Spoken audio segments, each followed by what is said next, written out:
एक छोटे से गांव में एक पुरानी हवेली खड़ी थी जिसे सब लोग भूतिया मानते थे। कहा जाता था कि रात्रि के समय हवेली से अजीब आवाजें आती थी जो लोगों की नींद उड़ा देती थी। एक दिन गांव में एक युवक रोहन आया और हवेली के बारे में सुना। उसे कहा गया था कि हवेली में एक अमूल्य खजाना छुपा है, लेकिन इसके लिए उसे एक राज हल करना होगा। रात को रोहन हवेली के दरवाजे पर खड़ा था। जैसे ही उसने दरवाजा खोला, एक गहरी और पेचीदा आवाज सुनाई दी। वो धीरे धीरे अंदर गया और एक पुरानी तस्वीर और एक प्याला देखा। प्याले के आसपास कुछ लिखा हुआ था जो धीरे धीरे चमकने लगा। रोहन ने पढ़ा, जिसने इस प्याले को छू लिया उसके दिल की सच्चाई को जानेंगे हम। उसने प्याले को उठाया और अचानक हवेली में एक शक्तिशाली लहर और चेतावनी की आवाज गूंज उठी। तभी हवेली में एक अद्भुत रोशनी फैल गई और एक महिला की आत्मा प्रकट हुई। उसने कहा, तुमने मेरे प्याले को छूकर एक महत्वपूर्ण काम किया है, लेकिन तुम्हें अपनी सच्चाई साबित करनी होगी। रोहन ने आत्मा को बताया कि वो सच्चाई और शांति के लिए आया है।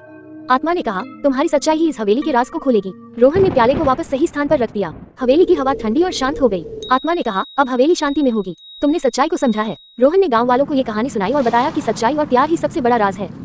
हवेली अब नई चमक में थी और रोहन को एक नई